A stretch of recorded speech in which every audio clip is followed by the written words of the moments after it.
Hey, everybody, welcome back to Reason and Theology. Your host, Michael. On a Wednesday, I wanted to review an article that just came out. It's not very long, but it is about the Greek Orthodox here in the United States, which I found fascinating. The article is called Female Altar Servers and Readers Proposed in Greek Archdiocese. Actually, there's more than that being proposed. Deaconesses are also being proposed. This is a very, very interesting thing. Now, already there have been deaconesses reintroduced into Eastern Orthodoxy through the Alexandrian Patriarchate, which we'll see here in a moment. But let's take a look at this article together. I found it pretty interesting. So curious to see how things transpire. Female altar servers and readers proposed in Greek Archdiocese. Here you can see two female altar servers. Archbishop Elpidophoros of the Patriarchate of Constantinople's Greek Orthodox Archdiocese of America hopes to implement the jurisdiction-wide practice of girls serving in the altar and being tonsured as readers. So we're talking about minor orders as well, as we'll see here, also deaconesses. This would include not just children, but even students of the Archdiocese Hellenic College Holy Cross Greek Orthodox School of Theology, according to a resolution submitted to the metropolis of New Jersey's Clergy Laity Assembly yesterday. The resolutions, which are intended to be passed on the Archdiocesan Clergy Laity Congress, read: resolved that the Metropolitan of New Jersey Local Assembly convey to the Archdiocesan Clergy Laity Congress the request to develop the role of women and girls in the life of contemporary Orthodox Church in America. Examples of this would be involving girls in processions and other liturgical service during liturgy, serving as acolytes, and reading of the epistle, tonsuring of female students as readers, and blessing them to serve in the altar at Holy Cross, presenting educational programs and symposia at metropolis local assemblies and archdiocese clergy laity congresses, and reviving the female diaconate. They just kind of snuck that one as a side note in there. I kind of felt like that one is the headline. All this other stuff, female, lectors and altar servers is maybe a footnote compared to that one right there. Resolved that the Greek Orthodox Archdiocese of America Holy Cross Greek Orthodox Theological School of Theology. Gosh, that is long. Y'all got to revise that title.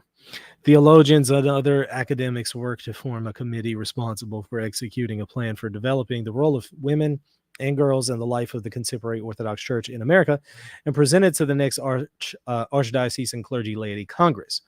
The article continues and notes: the background to the resolutions notes that Archbishop Elpidophoros had a discussion in November on expanding the participation of women in the church with several scholars, including the archons Carrie Limberakis and George Demokopoulos. The Archbishop explained that the dominant problem is the false notion that only men are allowed within the sanctuary, the document reads. According to biztext.blogspot.com, the resolution did not pass because it was submitted improperly. So I imagine they're just going to submit the resolution properly this time, and we'll see how it goes. But yeah, found that fascinating. Again, I thought it was interesting that just kind of as a footnote here, we're talking about reviving the female diaconate. But yeah, let's actually look at this, because this is, again, already been done in Alexandria. This was 2017, February 27th. Patriarch Theodoros of Alexandria consecrates first deaconesses. And here you can see a picture of them right here in the Alexandrian Patriarchate. Patriarch Theodoros II's name's day, when the church celebrates the memory of great martyr Theodore of Tyre. The primate of the Alexandrian Patriarchate consecrated the first deaconesses in the Alexandrian Church, reports the Patriarch's official site.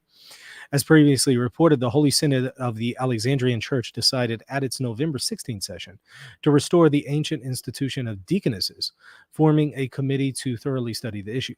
His Beatitude first celebrated the Divine Liturgy in the Church of St. Nicholas within the Missionary Center of Kolwezi, Congo, accompanied by several other hierarchs.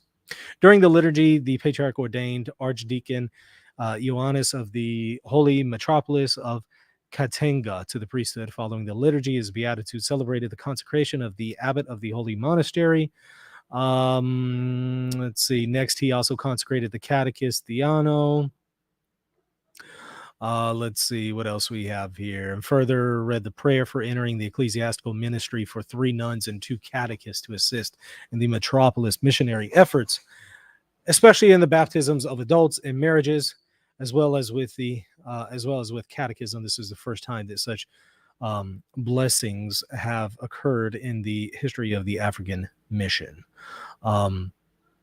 Again, pretty interesting here. There's more articles on the deaconesses being revived in Eastern Orthodoxy. I thought this was also interesting too, because the Armenian Orthodox, who are not Eastern Orthodox, they are in communion with the Oriental Orthodox. The Armenian Orthodox have deaconesses. Here you can see a picture of one. There's another one here. A group of deaconesses here. Here you could see a deaconess in the liturgy, right there. Another one. Another picture. Here you could see the deaconess on the right. Deaconess over here. There was another one. Looks like this deaconess is holding and perhaps reading the gospel. Here we go. Here's another picture of it. I thought that was interesting. Again, I don't know if the Armenians revived it, but it seems like they've had it for a while. But I don't know if it fell out of use for a while and they revived it.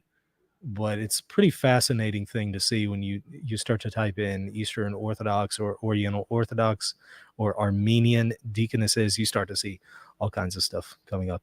Here's some female altar servers at a Byzantine liturgy. Going to assume this is Eastern Orthodox.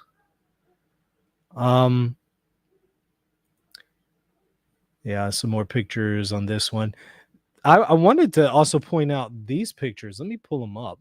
I have them here on my computer. I just downloaded them right before the show. This is in the Western Rite, so the Latin Rite Church.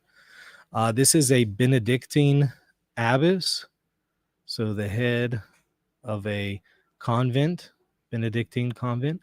So it's an abbess in the Latin Rite with pontificals. So she has a crozier, pectoral cross. She has an episcopal ring. She has the gloves. I think they're also mitred. So this is in the Latin tradition. So she's not a deaconess or anything. She's an abbess, but she wears the same clothes as a bishop. So this is actually in the Latin Rite, in the Roman Rite. I haven't seen that in the post-conciliar era, but in the pre-conciliar era, you did have this kind of curious thing. And here's again another picture of the deaconesses who are ordained to Alexandria. If I recall correctly, the Western Church, the Latin Rite, had deaconesses up until the 1200s, really. And on some occasions, they preached, although some sources say that was a liturgical abuse. But yeah, up until at least the 1200s in some places in the Western churches, there were deaconesses. But yeah, curious thing to see this being revived or considering to be revived in the Greek Orthodox Archdiocese of America. If you recall correctly, the issue not only of deaconesses, but also of the priesthood is still open in Eastern Orthodoxy. Now, there will be plenty of Eastern Orthodox who tell you, no, you could never have a female priest. But there are others who are Orthodox priests, scholars, canonists, who would argue, actually, it's not off the table, even bishops. And they would say, actually, it's not off the table. So you could actually have not only women deaconesses, but also women priests, ordained, women priests in Orthodoxy. But again, there will be plenty of Orthodox who say, that's not possible, but it's an internal debate that is still taking place within Eastern Orthodoxy that they have not yet settled.